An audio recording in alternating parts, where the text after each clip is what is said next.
یعنی دل، جو سائنس کے مطابق صرف ایک پمپنگ مطلب خون سپلائی کرنے والی مشین سمجھا جاتا تھا، دراصل ایک بہت بڑی انرجی فیلڈ رکھتا ہے۔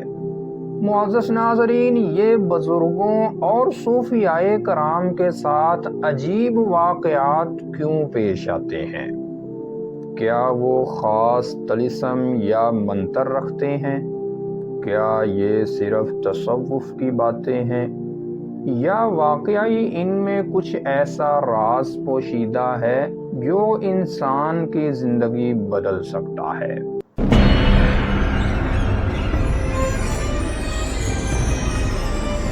بسم اللہ الرحمن الرحیم۔ معزز ناظرین اکرام، السلام علیکم ورحمۃ اللہ وبرکاتہ۔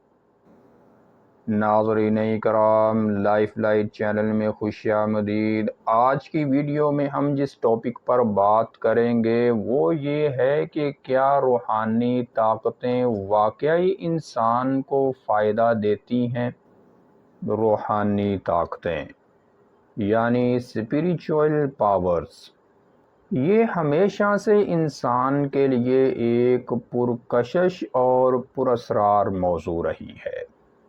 کیا یہ صرف تصوف کی باتیں ہیں، یا واقعی ان میں کچھ ایسا راز پوشیدہ ہے جو انسان کی زندگی بدل سکتا ہے؟ دل کی طاقت، دعا کا اثر انداز ہونا اور کشف یا وجدان جیسی چیزیں صرف اتفاق ہیں، یا یہ کسی روحانی توانائی کی علامت ہے؟ معزز ناظرین، آج کی ویڈیو میں ہم جانیں گے کہ روحانی طاقتوں کا وجود صرف مذہبی یا صوفیانہ تصورات میں نہیں بلکہ سائنسی بنیادوں پر بھی کچھ حد تک ثابت ہوتا جا رہا ہے۔ قرآن مجید کی سورۃ الرعد کی آیت نمبر 28 میں بارہا اس بات کا ذکر ملتا ہے کہ یقین رکھنے والے وہی ہیں جن کے دل مطمئن ہوتے ہیں اللہ کے ذکر سے۔ یعنی دل، جو سائنس کے مطابق صرف ایک پمپنگ مطلب خون سپلائی کرنے والی مشین سمجھا جاتا تھا، دراصل ایک بہت بڑی انرجی فیلڈ رکھتا ہے۔ میتھ ہارٹ انسٹی ٹیوٹ کی ریسرچ کے مطابق دل ایک برقی الیکٹرو میگنیٹک فیلڈ مطلب ایسے سگنل پیدا کرتا ہے جو دماغ سے بھی زیادہ طاقتور ہوتے ہیں۔ یہی دماغی سگنل جب انسان محبت، شکر گزاری، دعا یا غور و فکر میں ہوتا ہے تو باہر کی دنیا کو بھی متاثر کرتے ہیں۔ اسے کوانٹم فزکس میں نان لوکالٹی کہتے ہیں، یعنی ہمارے شعور کی وہ لہریں جو فاصلے کے باوجود بھی دوسرے انسان پر اثر ڈال سکتی ہیں۔ معزز ناظرین، یہ بزرگوں اور صوفیاء کرام کے ساتھ عجیب واقعات کیوں پیش آتے ہیں؟ کیا وہ خاص طلسم یا منتر رکھتے ہیں؟ نہیں، بلکہ وہ اپنے باطن کو اس درجے پر لے آتے ہیں کہ ان کی نیت، ان کی دعا، ان کی نظر، یہاں تک کہ ان کی خاموشی بھی اثر رکھتی ہے۔ ناظرین کرام، یہ وہ مقام ہے جہاں روحانی طاقتیں فائدہ دینے لگتی ہیں۔ اسلامی تاریخ میں ایسی مثالیں بھری پڑی ہیں۔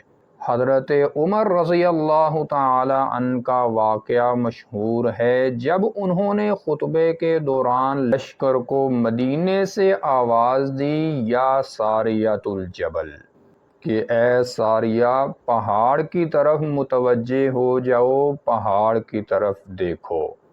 اور سینکڑوں میل دور ساریہ نے وہ آواز سنی اور ان کا لشکر بچ گیا۔ کیا یہ محض اتفاق تھا یا روحانی شعور کی انتہا؟ معزز ناظرین، آج سائنس بھی یہ ماننے لگی ہے کہ انسان کی کانشیس مطلب شعور ایک محدود دماغی سرگرمی نہیں بلکہ ایک یونیورسل اور لامحدود رابطہ ہے۔ یعنی ہر انسان میں اللہ نے ایک انوکھا روحانی رسیور رکھا ہے جو صرف تب کام کرتا ہے، فعال ہوتا ہے، جب انسان مادے یعنی ظاہر سے اوپر اٹھ کر باطن سے جڑ جاتا ہے۔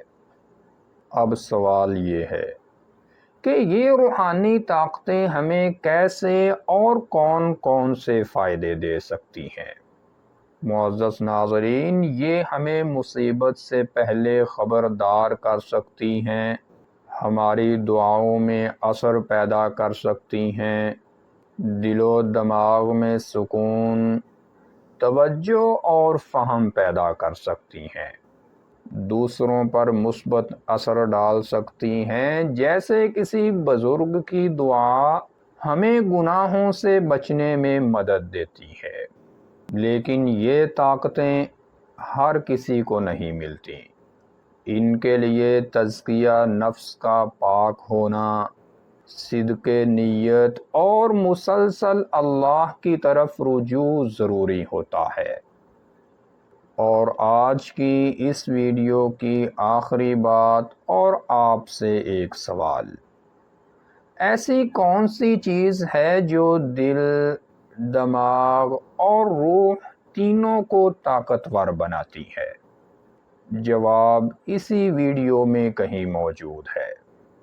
ناظرین کرام، روحانی طاقتوں کا مطلب یہ نہیں کہ انسان کو غیبی علم حاصل ہو جاتا ہے، بلکہ اس کا مطلب یہ ہے کہ انسان اس کائنات کی ان شعوری لہروں سے جڑ جاتا ہے جنہیں اللہ نے تخلیق یا پیدا کیا ہوا ہے۔ یہی وجہ ہے کہ کچھ لوگ خوابوں میں، دل کی آواز میں یا دعا کے وقت ایسی چیزیں محسوس کرتے ہیں جو عام لوگ نہیں کر پاتے۔ تو ناظرین کرام، یہ تھی آج کی ویڈیو، اور اگر آپ اس کے متعلق ویڈیو دیکھنا چاہتے ہیں کہ کیا روح خوشبو کو پہچانتی ہے تو اوپر آئی کے بٹن پر کلک کر کے دیکھ سکتے ہیں۔ السلام علیکم ورحمۃ اللہ وبرکاتہ۔